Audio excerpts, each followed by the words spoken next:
ഗുരുവായൂർ ക്ഷേത്രത്തിലെ 2026 പ്രധാന കാർഷിക ആചാരങ്ങളായ ഇല്ലം നിറയും തൃപ്പൂത്തരിയും നടക്കാനുള്ള തീയതികൾ ദേവസ്വം ഭരണസമിതി പ്രഖ്യാപിച്ചു. ഈ വർഷത്തെ ഇല്ലം നിറ ചടങ്ങ് ഓഗസ്റ്റ് 18 ചൊവ്വാഴ്ച രാവിലെ 8:30 മുതൽ 9:30 വരെയുള്ള ശുഭമുഹൂർത്തത്തിലാണ് നടക്കുക.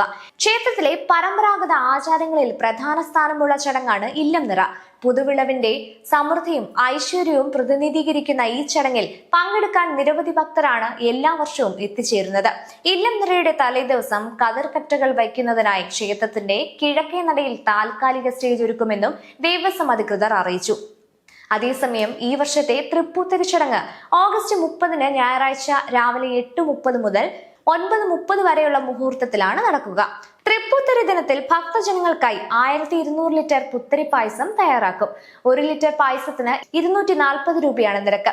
കുറഞ്ഞത് 1/4 ലിറ്റർ, അതായത് 60 രൂപയുടെ ടിക്കറ്റാണ് ലഭിക്കുക. ഒരാൾക്ക് പരമാവധി 2 ടിക്കറ്റുകൾ മാത്രമേ അനുവദിക്കൂ. പുത്തരി പായസം തയ്യാറാക്കുന്നതിനുള്ള എസ്റ്റിമേറ്റും ദേവസ്വം ഭരണസമിതി അംഗീകാരം നൽകിയിട്ടുണ്ട്. ഇത്തവണ പായസം കൂടുതൽ രുചികരമാക്കുന്നതിനായി 2200 കദളിപ്പഴങ്ങളും 22 കിലോഗ്രാം നെയ്യും ഉപയോഗിക്കുമെന്നതും ശ്രദ്ധേയമാണ്.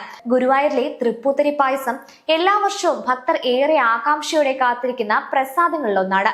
ഇല്ലം നിറയും തൃപ്പൂത്തരിയും ഭക്തരുടെ കാർഷിക സംസ്കാരത്തിന്റെയും പാരമ്പര്യം ഒരുപോലെ ആഘോഷിക്കുന്ന ചടങ്ങുകളാണ്.